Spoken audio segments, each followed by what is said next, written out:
Live from Town Square Towers at the heart of the Jersey Shore.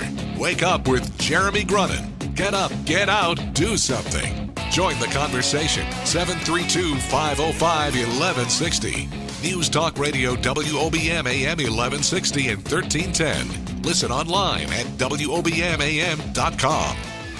Good morning, ladies and gentlemen, and thanks for waking up with us. I'm Ken Malagiere, in for Jeremy Grunin. You are listening to Wake Up with Jeremy Grunin, streaming live at WOBMAM.com, 1160 and 1310 on your AM dial, and on your radio pup app at 1160 News Talk Radio, broadcasting from the beautiful Town Square Media Tower in downtown Toms River. Your current temperature is 45 degrees, getting up to a balmy 64 today. Join our conversation anytime at 732-505-1160 and online at WOBMAM.com.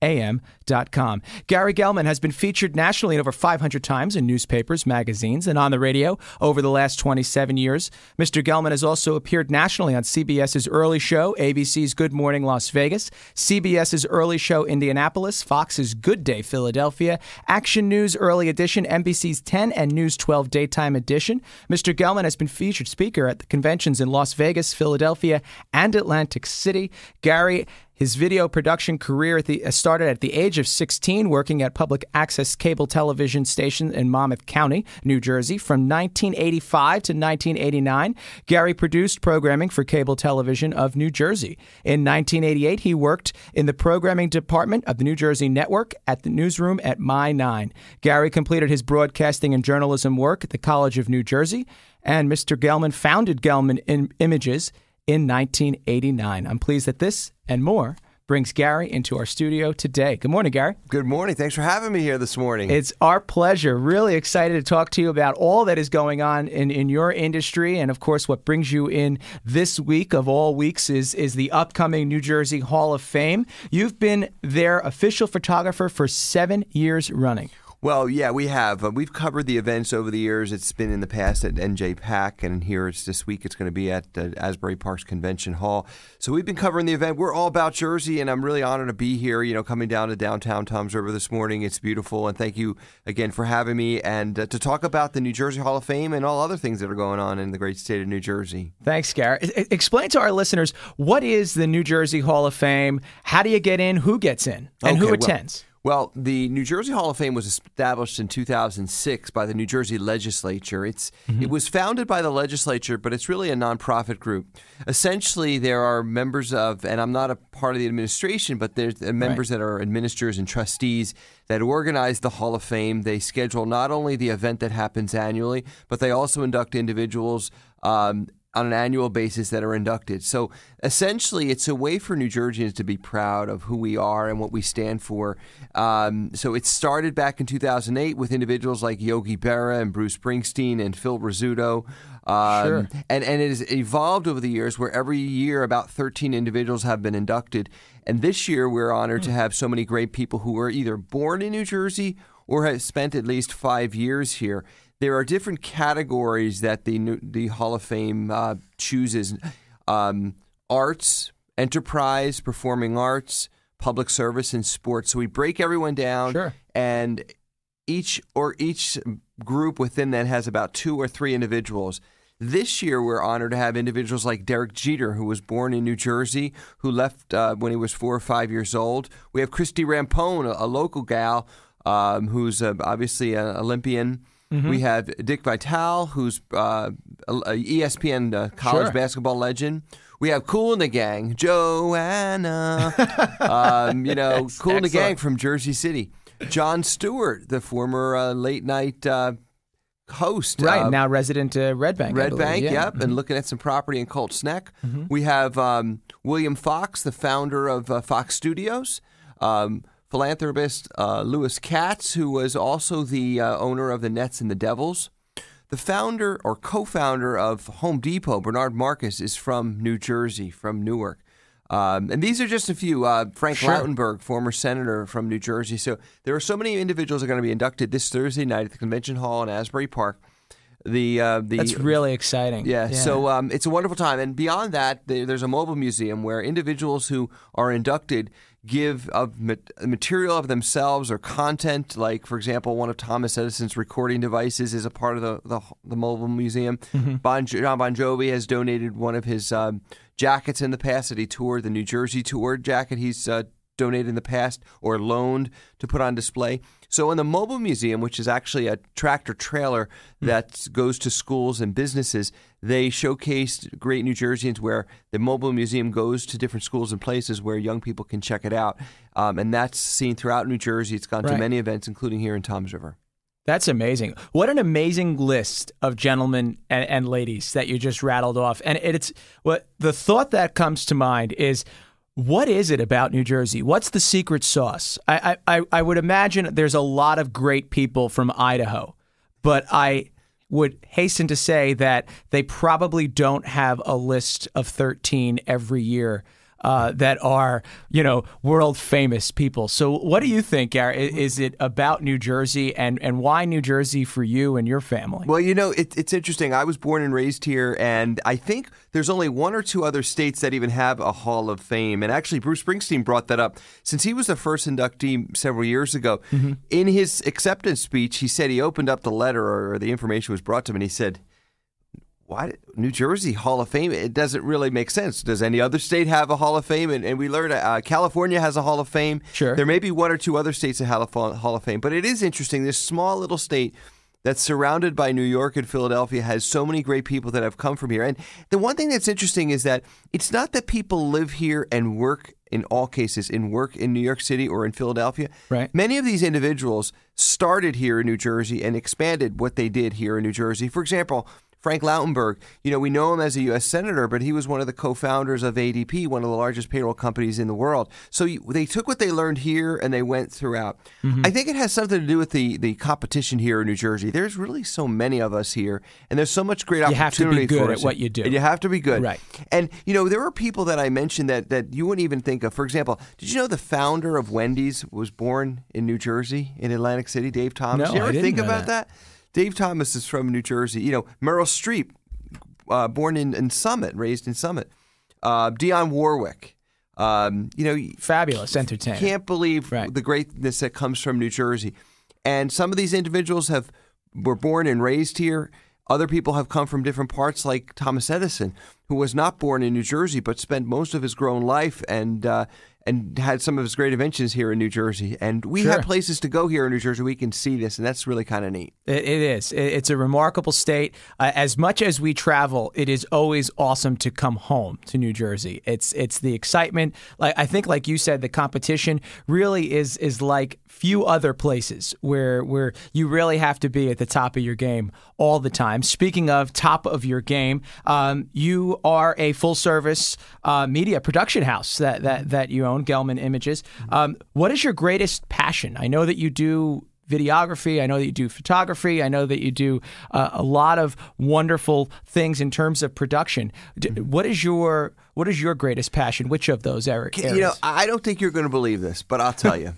I've done a lot of great things, including what we're describing here, the New Jersey Hall of Fame, being in a room with so many greats from New Jersey. But and we also covered the Pope when he arrived here in Philadelphia back in September. One of the things I really like to do is take portraits of individuals, specifically business individuals. It's fun being around celebs and spending time with them and getting to learn who they are. But one of the passions that I have is just taking pictures of great people, whether that be in their setting, for example, or business setting, or their portrait in front of a backdrop. I could do that all day, every day. And it's because when you take a picture of a portrait, we actually just took the picture, a portrait of the next bishop in the Diocese of Metuchen, and just last week. And what's interesting about taking an individual's portrait is that I understand that this image is going to be with them forever. Unlike an event where the image is captured for one moment and then it's gone and then the next event comes. When you take someone's portrait, that's something they're going to have forever. Their parents, their grandparents are going to see it. Their kids are going to see it. So I enjoy just taking people's portraits, setting in front of a backdrop or in their environment. That's awesome. When we come back, we're going to find out who, perhaps, is Gary's favorite muse and which of those portraits are his favorites. And then, of course, we're going to discuss some of the greatest challenges in his industry today, and, of course, for our community ahead. Find out a little bit more about Gary and what he does in his free time with his time and treasure. You're listening to Wake Up with Jeremy Grennan. It's my pleasure to be here this morning. I'm Ken Malagiere, small business owner in for Jeremy. You are listening to WOBMAM.com, 1160 and 1310 on your radio AM dial. We'll be back in just a bit. Rush Limbaugh today at noon. More Wake Up with Jeremy Grennan coming up next. News Talk Radio, WOBM AM 1160 and 1310. Make a difference at the Jersey Shore. 732-505-1160. Wake Up with Jeremy Grennan. News Talk Radio, WOBM AM 1160, 1310, and WOBMAM.com. Good morning, ladies and gentlemen, from the beautiful New Jersey Shore. I'm Ken Malagiere, in for Jeremy Grennan. You are listening to Wake Up with Jeremy Grennan, streaming live at WOBMAM.com, 1160 and 1310 on your radio AM dial and on the Radio Pup app at 1160 News Talk Radio. I am so pleased this morning to have with us our guest, Gary Gellman. Gentleman has been featured nationally over 500 times in newspapers, magazines, and on the radio over the last 27 years. I am pleased that his wonderful career brings him to our show this morning. Gary, welcome back after a break. Thank you. Before we just left, we were starting to get into some of his most favorite things in his industry and in his profession, and he let us in on a little secret that one of his favorite things to do is portraiture. So, Gary, do you have a favorite muse or a favorite portrait of all time? Well, it isn't an official portrait as well as an image that was captured that had the most significance, and it goes back to the New Jersey Hall of Fame. When the Hall of Fame started in the first year, Danny DeVito introduced Bruce Springsteen to the New Jersey Hall of Fame. Now, keep in mind, we're in a room with the greats of the greats. It's the first year of the Hall of Fame. Yogi's on one side, and the governor at the time was there, and it was just a great event. But Danny DeVito introduces Bruce, and Bruce decides to pick up his guitar and play Glory Days. So the image that I feel is one of the most significant outside of my faith, and we could talk about that when the Pope arrived, but from an entertainment standpoint, when Bruce Springsteen and Danny DeVito are performing Glory Days at the New Jersey Hall of Fame event at the NJPAC, and the crowd goes wild, was at a monumental event. And that picture had been seen all over the country, and as well as on the outside of the New Jersey Mobile Museum, the New Jersey Hall of Fame Mobile Museum, so that it's Bruce playing the guitar. Hopefully I'll be able to send it over to you. I don't have it with me right now. But Bruce and Danny DeVito singing, and Danny is just having a great time, and Bruce is just looking straight into the camera, real serious. It's a classic Gellman Images picture. I'm sure I'll treasure that forever. But in an event that was most symbolic or interesting for me is I was honored to cover the Pope's visit to America. His actual landing in Philadelphia. I was only one of two photographers invited to even be there, and the media who was there, and then there was very limited media, were about 200 feet away. But essentially I had the opportunity to be on the tarmac when the Pope...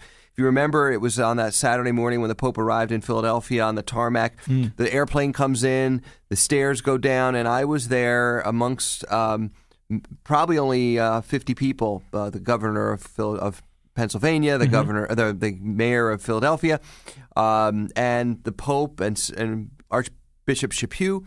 And we were taking pictures of the Pope arriving. And as a lifelong Catholic, it was kind of neat to be that close to the Holy Father. Sure. And then him saying hello and introducing himself and everyone welcoming him to Philadelphia. And then he went over, if you remembered, and your listeners may remember, when he went over to bless that boy and he leaned over, that picture, that event, my picture and another individual's photograph made it all over the world. Yes. And I was real honored about that because I got within 5 feet of the Pope, one of the most sought-after Catholic individuals in the world. And it culminates 27 years of a lot of hard work and commitment. And so many people ask, well, how'd you do it? How'd you get it? Well, it took about 9 months to prepare for that, but it actually took 27 years of developing a relationship, but also reputation that carried me to get to that point. So that was really neat. Now, that was a young man, if my memory serves me correct. He was wheelchair bound. Yeah, wheelchair bound, had cerebral palsy. So what happened was the Pope's staff got him in the Pope-mobile, and they were driving off, and as the photographer there, I thought, as everyone else did, okay, this event's over. This was a lot of fun. It was about 10 minutes. He arrives, he comes in, takes pictures, and then he stops the Pope Mobile and gets out. And I just happened to be at the right place at the right time. And actually, I was there before the other photographer was. And all that training, especially here down on the Jersey Shore, we talk about the qualities. Is it patience, Gary? Is it patience? Is that what the training brings you? It's more being aware of your surroundings and knowing that you can't give up too soon. And that's really been the story of my career, and I'm sure with your business as well. You can never give up too early. Too many people would have put their camera away by the time that event happened. But although it was a minute or two later, I waited just to make sure everything went. It's very, we did a lot of weddings starting out in our business. And it's just like the bride leaving the church. The bride leaves the church and the photographer packs up. Well, in this case, the Holy Father was leaving the area, and Gellman had to figure out what he was going to do. Was he going to wait till he saw that Pope Mobile leave, or was he going to wait and see what else happened? Well, lo and behold, I happened to be at the right place at the right time. He goes out, he blesses the young man. There are a few sisters around, and the sisters and nuns, and his parents were there, and to capture that image. And then what's interesting is that the national media was all behind the Pope, and I was more or less in front.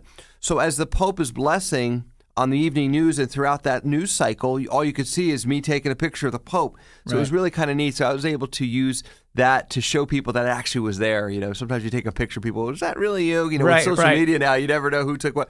It was kind of neat to be there and actually have all the media have me in the shot. And that scene, that image is a part of all images relating to the Pope's visit, so it was really kind of neat. That is tremendous. Gary, it is a pleasure to have you with us. When we come back, we're going to find out what some of the greatest challenges are that are facing your industry, but really am enjoying our time together this morning and hearing of these wonderful stories. Ken Malagiere in for Jeremy Grunin. We'll be right back after this break.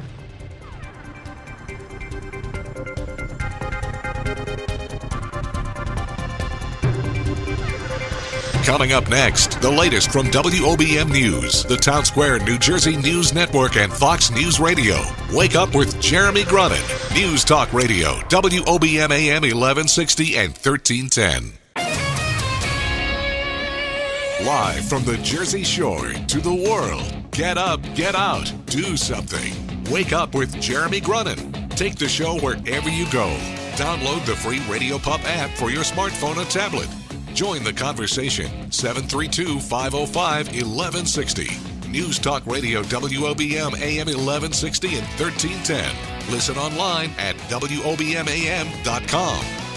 Good morning, ladies and gentlemen, and thank you for waking up with us. I'm Ken Malagiere in for Jeremy Grunin. You are listening to Wake Up with Jeremy Grunin, and it is my pleasure this morning to have with us sharing experiences and small business ownership here at the Jersey Shore, Gary Gellman, who has a storied career and, of course, is the 7-year running official photographer at the New Jersey Hall of Fame. We're speaking of that and more this morning. Gary, welcome back. Thank you. Thanks again for having me. Our pleasure. So what are some of the greatest challenges facing your industry today? And then we'll get into some of those opportunities. Well, having started back in 1989, I actually worked when it's funny how I got started in this business. I was in high school. I was a sophomore in high school, and on the morning announcements, it says they were going to start a new TV station in the local community. It was actually in Frill Township, and I thought, wow, that'd be kind of neat, be involved in TV. And lo and behold, that little morning announcement turned into a 27-year career in getting to meet so many cool people. But when I started, a camera was about the size of a shoebox, and a recording deck was probably double that. Tapes were the size of an encyclopedia, okay? So we don't use encyclopedia-size anything anymore. We can edit on something smaller than an encyclopedia. But essentially the challenges that our industry has always had is the growth in technology. Cameras, they weren't as around as much as they are today when we started out, so everyone is the quote-unquote photographer. Everyone knows supposedly how to do it. But really, when it comes down to the training and the ability to deal with individuals, running a small business, especially in an area like ours that's so technology-based, is very challenging. As the items that we record on get smaller, so does the opportunity to do more things with them. So, GoPro has gotten a big pull lately over the last few years, so you can put a camera almost anywhere.